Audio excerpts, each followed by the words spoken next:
저 아시겠지만 저는 그 수다쟁이 예수님이라는 주님의 음성을 듣는 영성일기를 게시판에 쓰다가 책까지 내서 어쩌다 여기까지 오게 됐는데요. 저의 호는 날라리입니다. 제가 편안하게 살 수 있는 가장 안전한 이름이고요. 제가 어느 날 목사님께서 저한테 전화를 주셨습니다. 임민석 집사님, 강의에 강사로 초대됐습니다. 그래서 예? 왜 저 같은 날라리를요? 그리고는 아무 말씀도 안 하시는 거예요. 그래서 제가 아는 권사님한테, 권사님 제가 강사로 초대됐는데 이제 이유를 모르겠는데요. 그분이 저한테 한마디 해주셨습니다. 좀 너무 거룩하면 안 되니까 집사님이 좀 웃겨줘 주세요 그러시더라고요. 그래서 웃겨야 되는 사명으로 나왔습니다. 임민택입니다.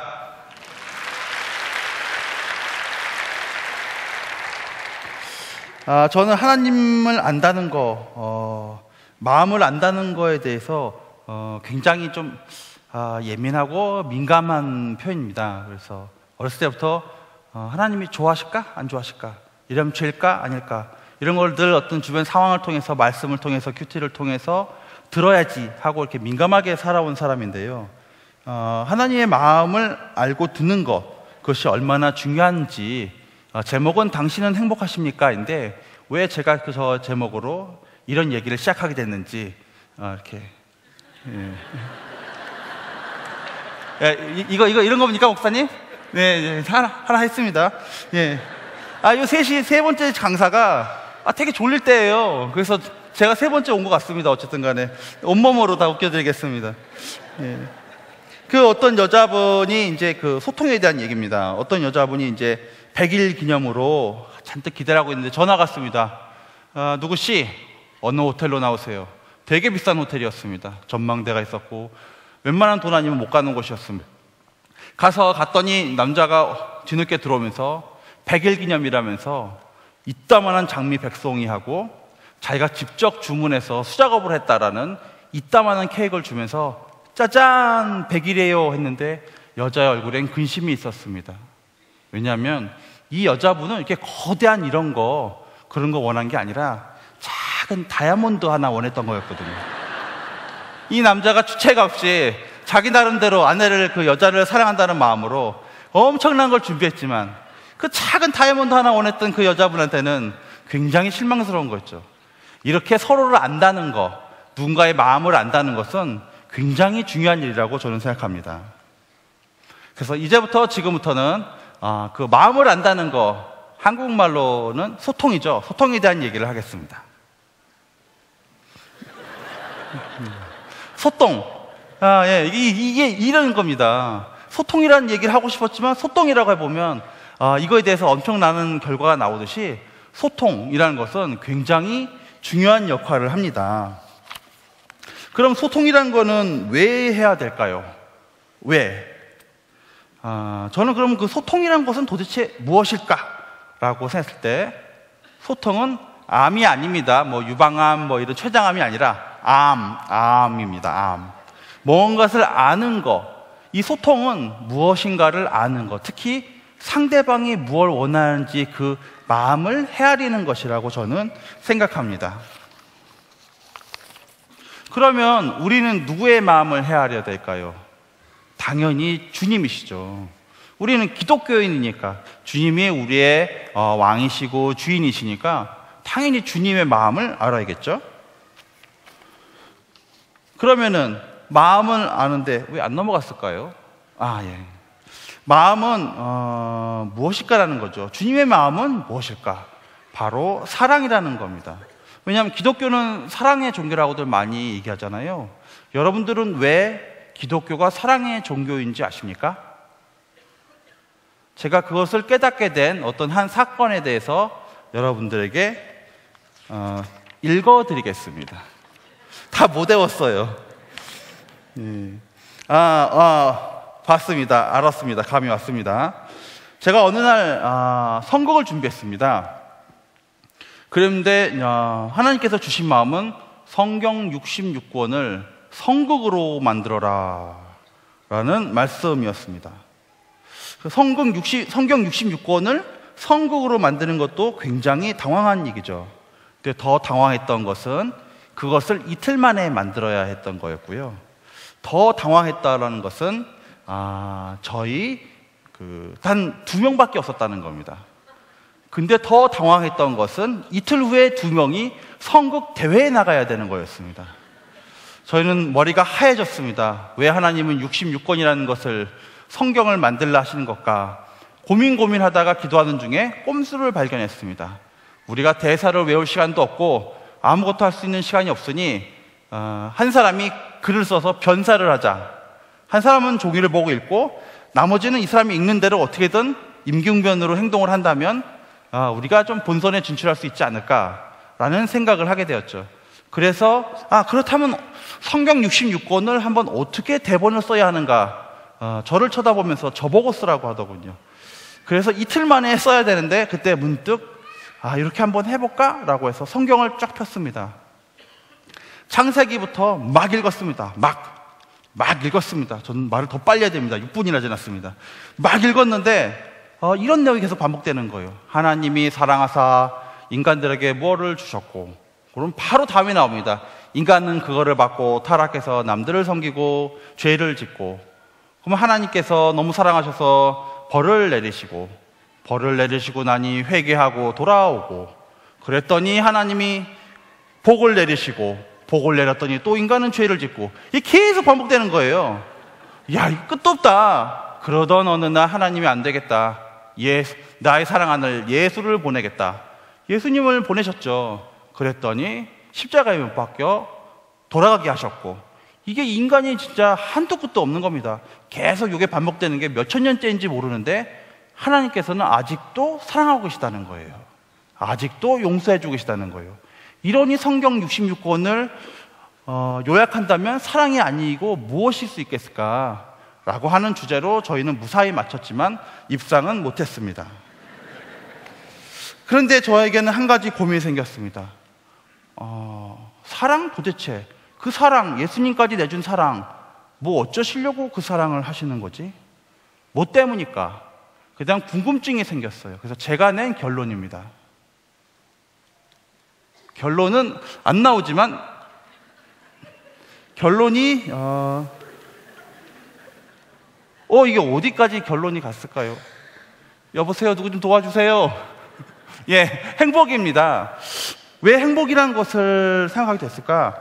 저는 이제 아이가 셋입니다. 11살, 9살, 그리고 요번에 2달 된 아이가 늦둥이로 나왔습니다. 어떤 분은 저한테 어떻게 그렇게 셋이나 낳냐? 저도 몰라요. 어떻게 생겼어요? 뭔가 계획을 해본 적이 한 번도 없어요.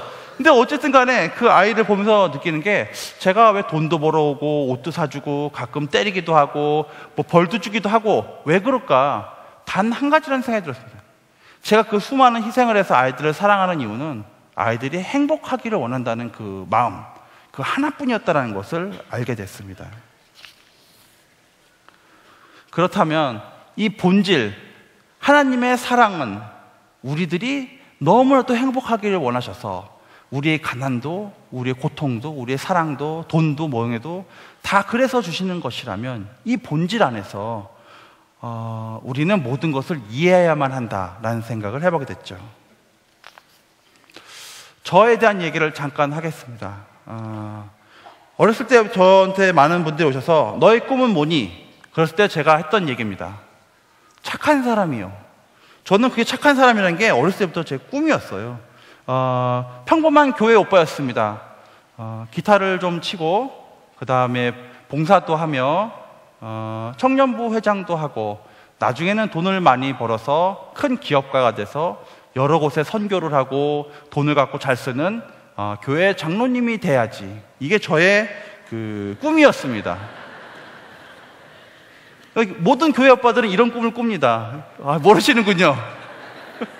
교회 오빠가 되시길 바라겠습니다. 근데 제가 한 가지 고민이었습니다. 착하다는 거의 기준이 도대체 뭘까? 착하다는 기준은 굉장히 많이 틀립니다. 제가 아는 젊은 사업가가 타워팰리스에 살고 있었습니다. 제가 가서 얘기를 했습니다. 당신은 돈도 많고 한데 어떤 여자랑 결혼하고 싶어요? 그 사람의 대답은 굉장히 명쾌하면서 저를 바보 같다는 듯이 쳐다봤습니다. 물론 착한 여자죠. 제가 그래서 웃으면서 이때다 싶어서 얘기했습니다. 얼굴이 정말 못생겨도 괜찮을까요? 그 사람이 제 인생을, 한마디가 제 인생을 바꿔놨습니다. 저한테는요, 이쁜 게 착한 거예요.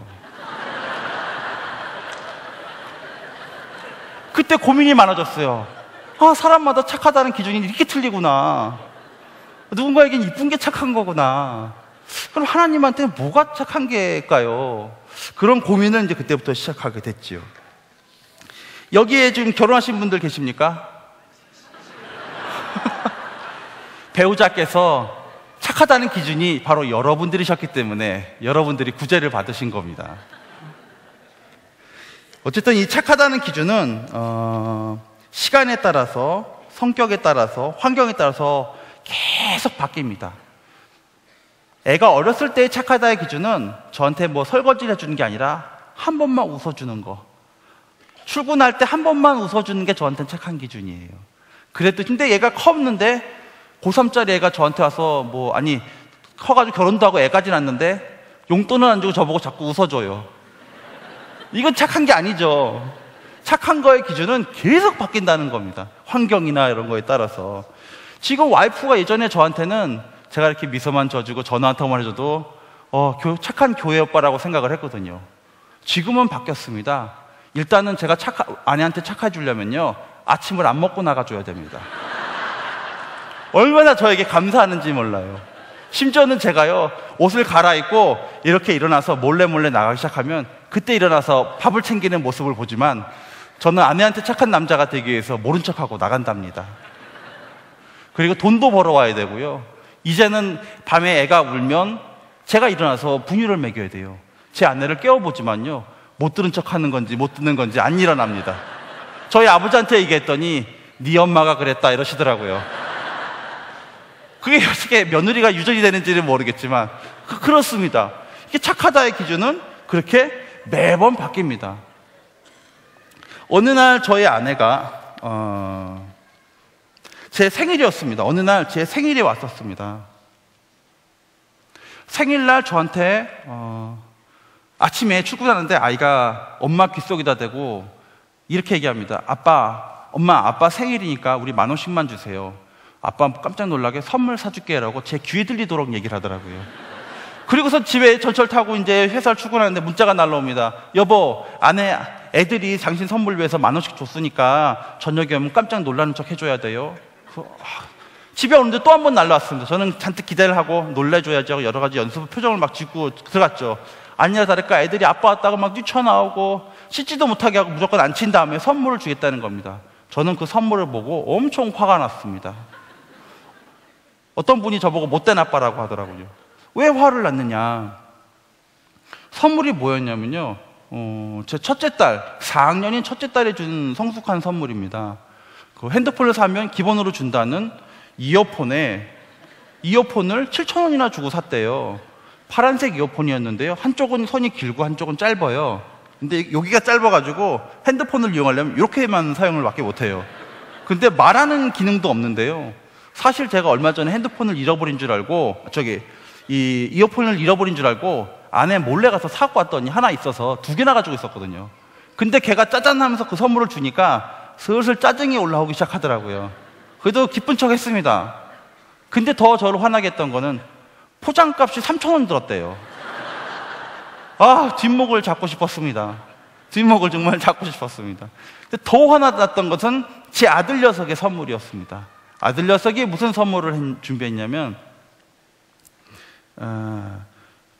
기억도 안 나요. 제가 아침에 물어봤어요. 여보, 나 교과식 나가서 뭐 해야 되는데 그때 그 선물이 뭐였지? 그 2,000원짜리 수첩이었잖아. 2,000원짜리 수첩이었던 거예요. 그래서 그날 그걸 보고 이게 무슨 선물이야 라고 하는데 갑자기 8,000원이 궁금해진 거예요. 야, 너 8,000원은 뭐 했니? 예, 저희 이마트 돌아다니느라 배고파서 햄버거 사 먹었어요. 아니, 그게 제 생일인데 이게 뭐 하는 겁니까? 저한테 아예 물어봤으면 얘야, 너는 아빠는 이게 필요하니까 요거를 줘라 이렇게 얘기를 했을 텐데 그냥 자기 열심으로 막 열심히 하는 거예요. 괜찮다. 그래도 아빠 입장에서 그래, 괜찮다 하지만 소통이라는 것이, 상대방의 마음을 아는 것이, 특히나 주님의 마음을 아는 것이 얼마나 중요한 것인가에 대해서 이걸 통해서 잠깐 얘기하고 싶었습니다. 그리고 또 하나 좀 하고 싶은 뭐 짧게, 시간이 벌써 좀 지나서 짧게 하겠습니다. 이게 조심스러운 얘기긴 하지만 그때 무슨 생각이 들었냐면, 아차, 내 생일이 아닌 예수님의 생일이라면 어땠을까? 그러니까 전사의 크리스마스를 생각해 본 거예요. 크리스마스 때 하나님, 저희가 이번에 몇만 원을 책정을 했는데요. 빕스 가서 저희 가족끼리 밥 사 먹고요. 그 좀 더 아이들이 즐겁게 하기 위해서 선물도 준비하고요. 요리는 4인용 스테이크로 했어요. 그 다음에 저희가 차를 몰고 나가서 많은 즐거운 일들을 할 건데요. 하나님이 그러실 것 같아요. 내 생일인데 왜 네가 그러니? 아니, 예수님 생일인데 자기가 좋다고 막 명동 쏘다니고 막 이래요. 이게 즐거워해 주는 건 좋죠. 근데 우리가 놓치는 게 하나가 있지 않을까? 혹시 하나님이 원하시는 뭔가가 있는데 그걸 놓치고 있는 것은 아닐까? 분명히 저는 그렇게 생각합니다. 분명히 하나님께서, 야, 내 생일날 모든 사람 똑같은 게 아니라 너는 이런 재물도 맡기고, 너는 이런 건강도 맡기고, 너는 이런 뭐 지식도 맡기고, 사람마다 다 틀려서 각 자식마다 원하시는 것들이 분명히 있을 텐데 그냥 우리가 늘 원하는 방법으로 8,000원짜리 스테이크 햄버거를 사 먹으면서 기억도 안 나는 2,000원짜리 선물을 드리는 건 아닐까? 우리가 봉사할 때마다 진짜 하나님이 원하시는 게 무엇인가를 고민해 볼 필요가 있다는 생각이 들었어요. 처음에 제가 말씀드릴 때 당신은 행복하십니까? 저는 하나님께서 우리가 행복하기를 너무나도 바라셔서 예수님까지 보내셨다면 우리가 해야 될 거, 하나님, 제가 봉사할 때, 크리스마스를 이렇게 보낼 때, 내 이웃을 섬길 때, 헌금을 할 때, 또 뭐 철야기도나 새벽기도 나갈 때 제가 그렇게 하면 하나님, 당신은 행복하시겠습니까? 라는 이 한 가지 질문만큼은 꼭 했으면 좋겠다는 아주 간절한 소망이 있습니다. 우리가 행복해서 그렇게 많은 사랑을 주셨는데 우리가 그렇다고 그걸 갖고 우리 임의대로 자꾸 써버린다면 하나님은 분명 속상할 것이라는 거고, 그거에 대한 부르심도 사람들마다 다 달란트대로 환경이나 재물이나 건강이나 키나 모든 것에 따라 틀려질 것이라는 생각을 하니까 저 사람이 저렇게 했으니까 저렇게 하자가 아니라, 하나님, 제가 무엇을 하면 하나님께서 행복하시겠습니까? 제가 하는 이 작은 움직임이 하나님께서 행복하시겠습니까? 라고 꼭 물어봐 주셨으면 하는 그런 아주 간절한 마음이 있습니다. 하나님, 제가 이거 마지막으로 어떻게 하면 좋을까요? 어떤 클로징을 하면 좋을까요?에 하나님께서 답을 주셨습니다. 제가 빨리 해서 주님께서 제게 마지막 클로징 멘트를 주셨는데요. 이거였습니다. 이걸로 마지막 마치고 저는 인사를 드리겠습니다. 너나 잘하세요.